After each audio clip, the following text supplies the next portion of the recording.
Good. I have the pleasure and the honor of introducing to you two persons here who are really working at la quadrature, il faut bien la quadrature du net. Alors, c'est vraiment quelque chose en français. And it's an organization, NGO. It's actually working really on the rights, on freedom of citizens on the internet. I understood that Agnès is there responsible for the coordination, mainly about legal issues, and that Okin, I pronounce this well, he's more responsible at the technical side. He runs as well, I think, a bunch of volunteers who are helping you around. Please give them a welcome applause. Let's the show start.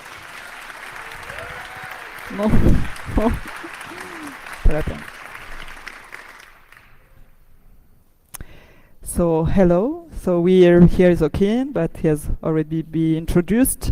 The third person from La Quadrature du Net, and I'm Agnes, and I work on legal and political issues at La Quadrature as well. So La Quadrature is an organization that fights for fundamental rights and freedoms in the digital area.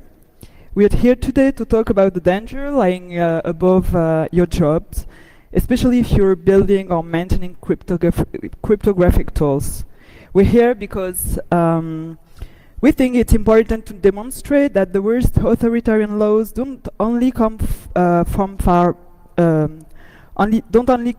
far-right governments such as Hungary or Poland, but mostly from the social democracy compatible with market economy, to quote Angela Merkel.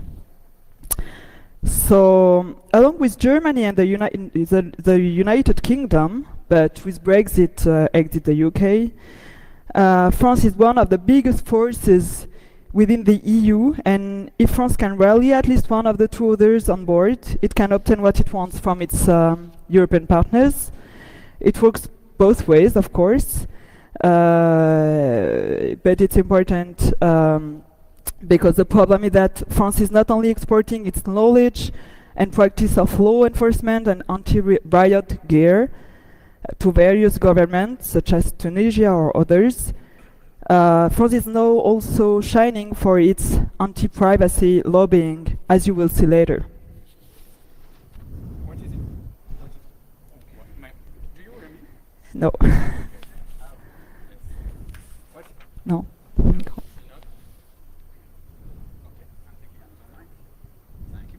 So, what is interesting here is to think about what we can do as technicians, developers, sysadmins, sysops, or legal persons specialized in technology issues.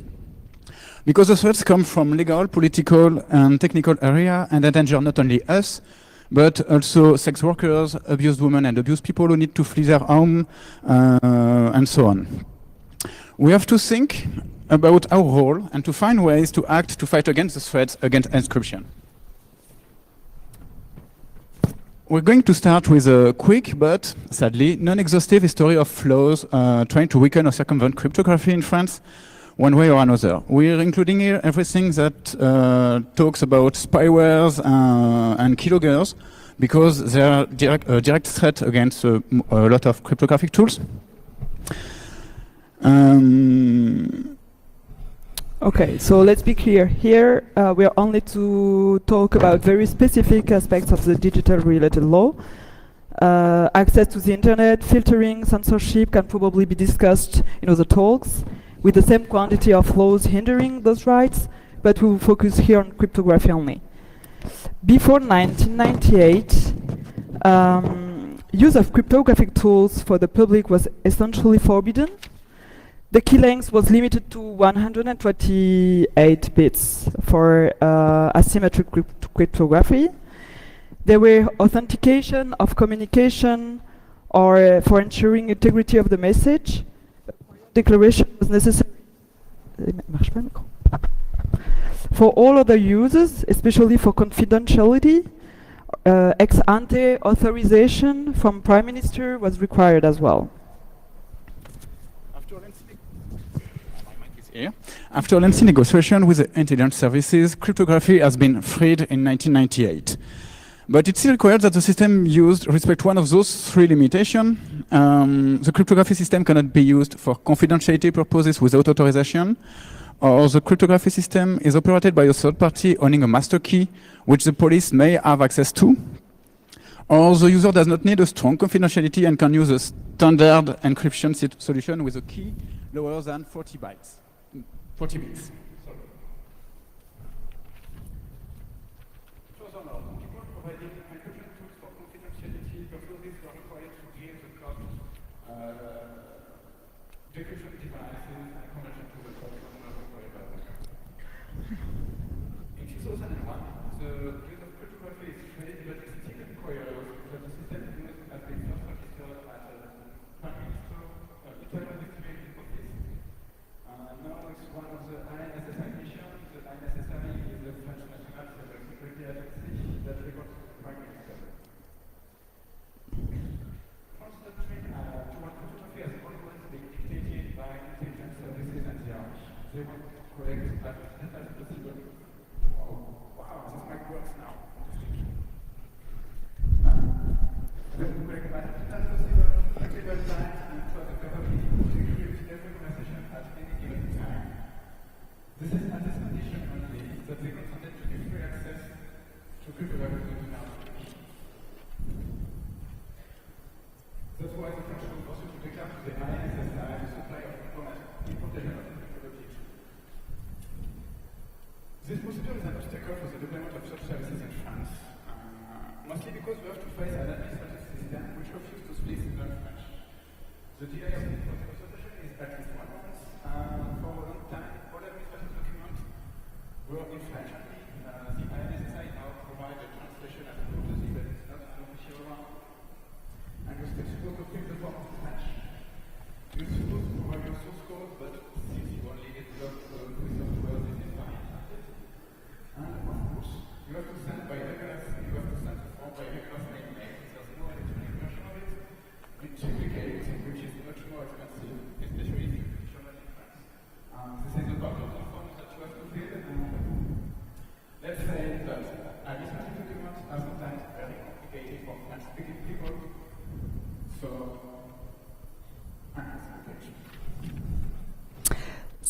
So, tu veux finir? Yeah, so how to enable foreign people not French-speaking want to understand and correctly fix this kind of stuff? So since then, cryptography legislation has not really evolved. However, one national security or counterterrorism law after another, we had something like 30 of them in the last 15 years. The judiciary and repressive arsenal did grow. For example, police were authorized to install keyloggers in the LOPSI law in 2011. Then police were authorized to force any person or entity to think, they think able to decrypt or analyze every encrypted content they get their hands on in the counterterrorism law of 2014, and the Army and Intelligence Agency, of course, can help to do those crypto analysis if needed. And now the so-called black boxes entered the game in the surveillance law of 2015. There was actually algorithm deployed on the infrastructure, the national infrastructure, in order to catch terrorists. We know they are made by volunteer, and we have the confirmation in November of their deployment. The first fact is the internal intelligence services signed the agreement with volunteer, but the military intelligence and foreign intelligence services are quite concerned about it because they would rather maintain a strategic autonomy and not depend on a foreign power of their own spying devices. And in this sense, the use of INSI catchers is granted to cops and they can install spywares on the terminal without prior violation of the judge. INSI catchers and spywares may be used to gather any information that may help to protect vague interests, such as the industrial and economic well-being of the France. or the prevention of undeclared protests.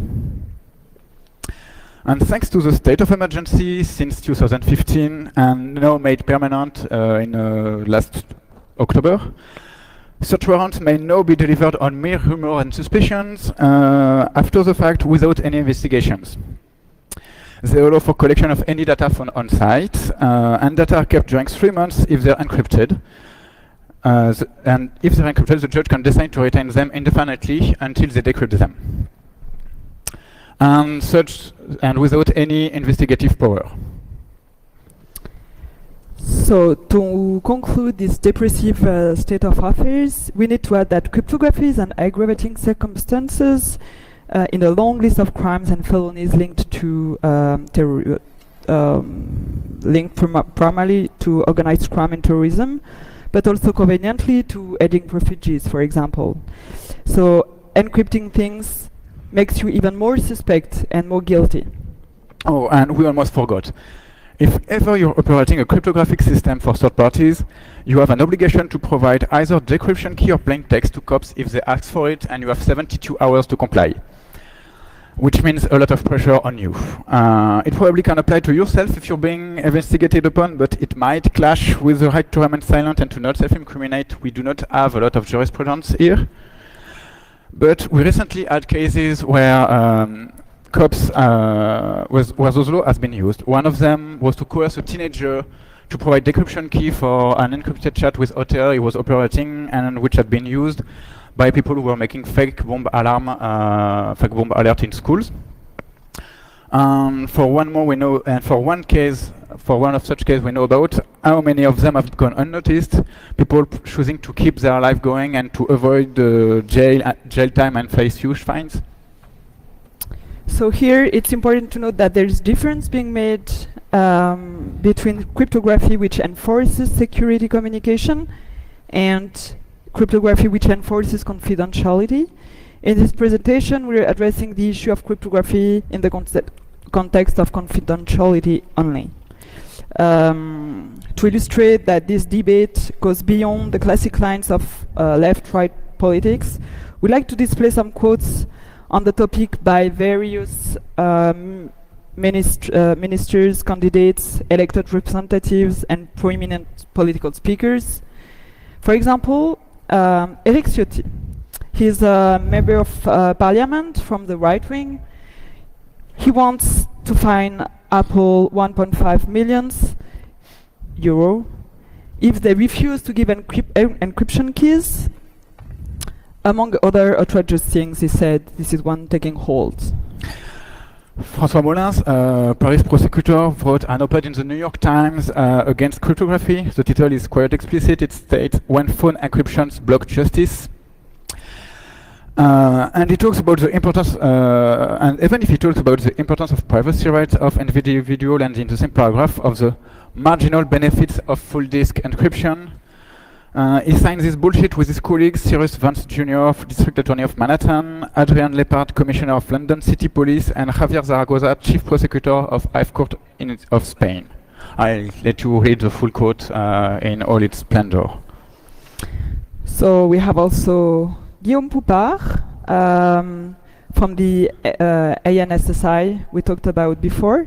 He said just before the Bataclan attack in 2015 that backdoors and key sequestrations is a bad idea, and that he instead proposes to work on points of clear text, whatever it means. It probably stands for transport security and against confidentiality of communications. Emmanuel Valls, then Prime Minister, used the term legal cryptography in interviews, while the official discourse for the last 20 years was that all cryptography was legal. Here, the Digital National Council, then chaired by Munir Majoubi, who is now Secretary of State for Digital Issues, did oppose the ideas of backdoors and did advocate for the use and development of end-to-end encryption just before the presidential electoral race. You'll see later why it's important.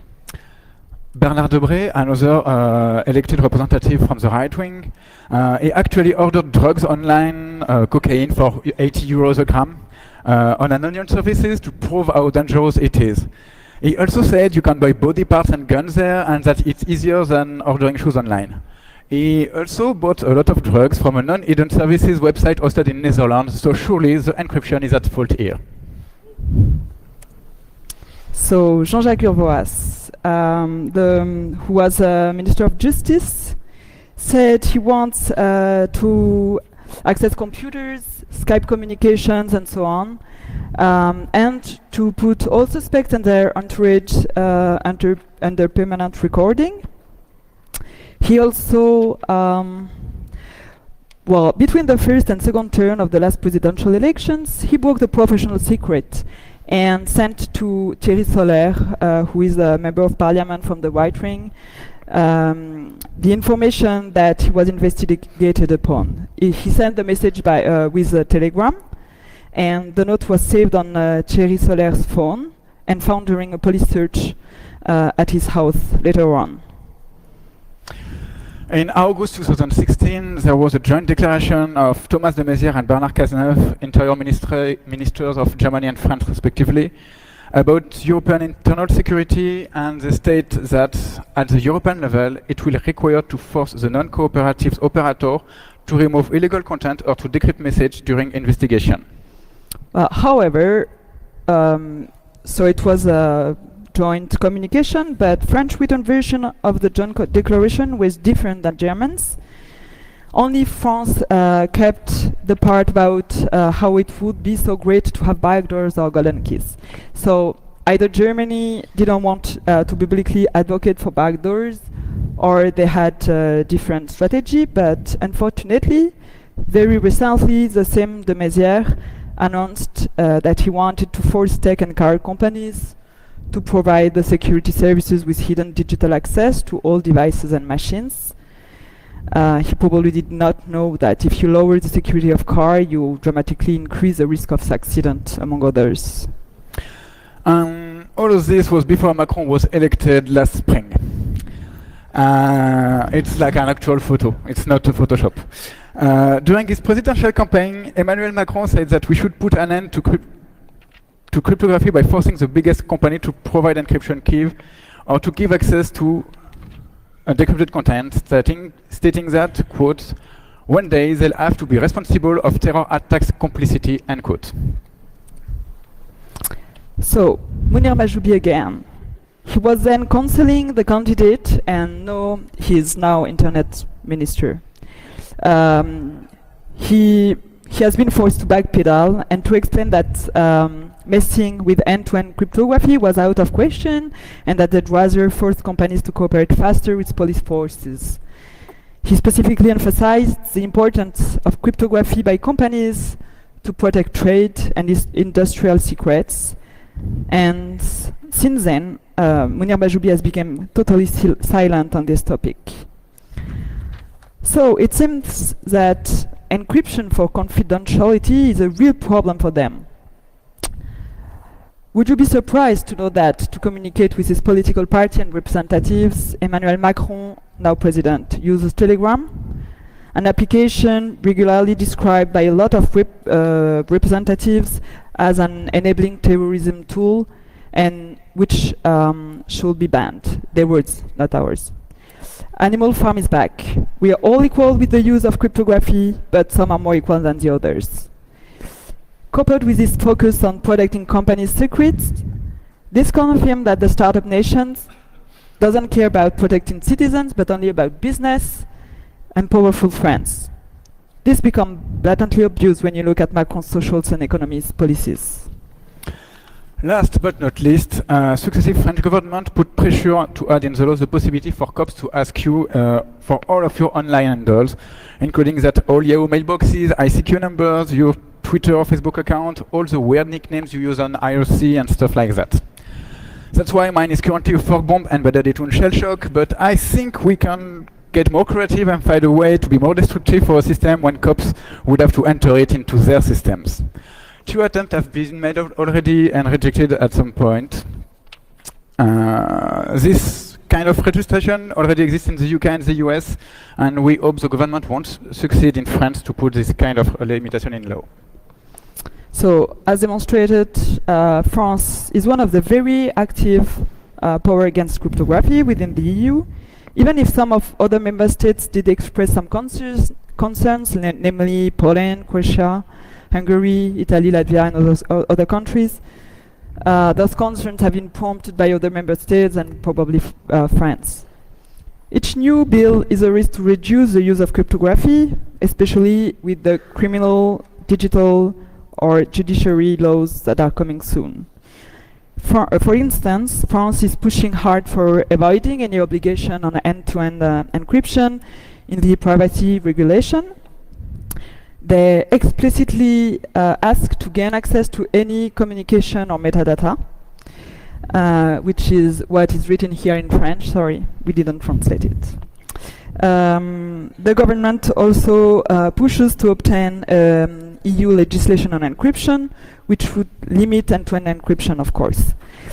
The government intends then to use this EU legislation for justifying its position, while it did created those proposals at the first place. In the next month, the discussions on e-evidence will start at the EU level as well. There will probably be a lot of talks about cryptography in the next counter-terrorist package expected in 2018. Counterterrorism is always a good way for the governments to make some provisions to enhance security and to lower the rights and freedoms. They threaten the parliament to be responsible of the next attacks, and the member of parliaments thus vote anything just because they don't want to be responsible. So, as technician, what can we do? From a technical perspective, we think we should operate communication infrastructure and systems in an illegal and clandestine way. It is important to build undetectable and encrypted communication systems that break the link between your online communications and yourself. Making those tools available to the general public and mass adopted by them is a critical and non-trivial issue to address, especially as French legal registration system might block access to high-quality privacy-preserving encryption tools. For instance, Apple requires you to fill the ANSI form and obtain a certificate from them to put your software on the App Store already. Moreover, it is paramount to think wider, because if your encrypted communication relies on a centralized infrastructure and a highly identifying piece of information, such as, for instance, a phone number, then a passive listener, such as an IMSI catchers, can get your phone number from a protest you were at, for instance, and then guess what your account is, and then they got your phone number, so they can ask to deploy keyloggers and spyware on your phones. And thus defeating all the security based on your phone number. At a time where more and more governments want to hinder encryption and secret of communication, it is critical to have access to communication systems that are free, pseudonymous, decentralized and distributed to the widest audience possible, meaning user-friendly, yes, and to think about ways to push those tools everywhere. It is also important to lead political battles. We need all available help to slow down this attack at the national and European levels. We need to get out of the security discourses and to break the link between encryption and security for the state. And to counter the argument that only people committing crimes and felony do use cryptography. We need a positive discourse about cryptography, how it helps people with their daily lives, how it improves social structures, how it protects the identity of queers, how it helps abused women to seek help and to escape their home, how it enables a positive change in the society, as main changes often come from activities not approved by the society. If you want more concrete steps and ways to help, we're currently running a support campaign, so you can help us there at support.laquadrature.net. And after the Q&A, because we have some time left, you can come drink some tea at the tea house in the CCL building and have some tea and chat with us. Thank you all for listening, and if you have any question, I think we have some time.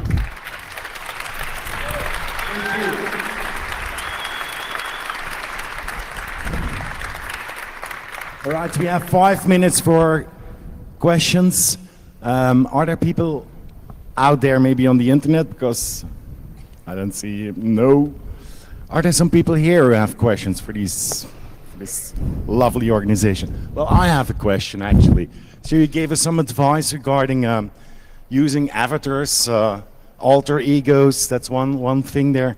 You know what happens? I'm teaching as well, and my colleagues, teachers even, in that kind of digital age that we live in, are always wondering why I'm using several avatars, several devices. Is that it's not? It seems like it's not accepted actually, because they're looking at you like, are you a criminal or what?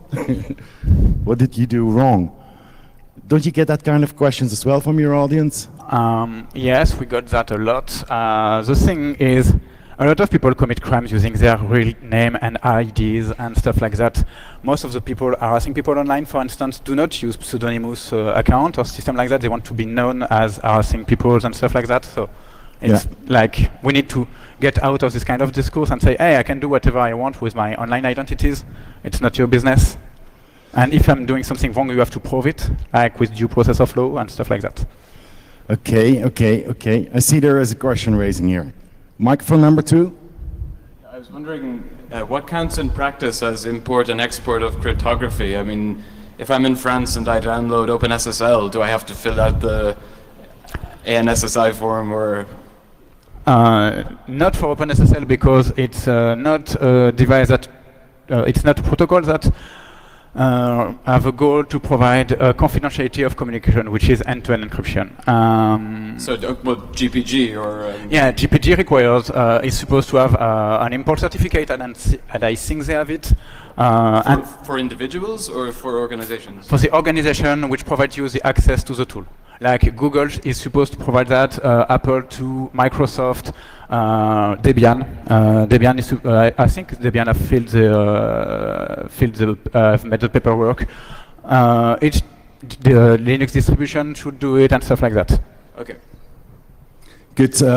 Question here, microphone number 1. Hey, thanks so much for the talk. I'd really love to hear a little bit more about the very crunchy in-depth bits about encryption policy. In France, now might not be the right time. But building off of the last question, what kinds of laws or policy are around taking encryption technology outside of France, like across a border? Well, for exporting encryption technology, there is a Wassenaar agreement signed by several countries, and so I don't know by heart everything in there, but for all, which is about all double, comment tu dis? W's systems. For example, a system that can use for war and for other use. I mean. Then you have it's forbidden, or you have to declare that you're exporting such tools, etc. So for exporting, you have this Wassenaar agreement, and if there is, I think there is nothing else if it's not a double use system. Thank you. Okay, one last question, please. There, Mr. Tree. It seems to me that all of these laws are mostly falling under national security. Are there any way to challenge any of this on the European level? So on the European level, there's wonderful direct data protection directives and all this stuff, but my understanding is that all of these directives, any state can kind of opt out of them for national security reasons. So is there anything that can be done on any level without invoking a national security exception? Yeah, well, all data protection, the data protection regulation policies at the EU level, and especially the GDPR, the General Data Protection Regulation, has a specific provision that enable member states to say, okay, it doesn't apply because it's a national security issue. Right now, what I showed here, is that in the e-privacy regulation, which is currently under negotiation at the EU level, the EU Parliament has already adopted a position which promotes encryption as soon as it's possible to have end-to-end encryption. And that's why the French government is trying to push it away. There will be a negotiation between the Council, the European Parliament, and the European Commission.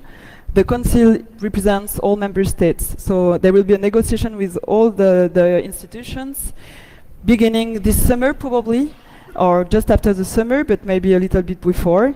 And then the French government is going to try to push it away. So to try, and as we saw in the document we show in French, the government is trying to gain access to all communications and data. It's very clear in the French communication we showed. Okay, may I make a suggestion? They have a fantastic tea house. You have to continue this discussion later on there with a cup of tea and some massage, maybe. I have one last call for you both, and the audience. Indignez-vous. Huh? Ça, that's what we want to hear there. Indignez-vous.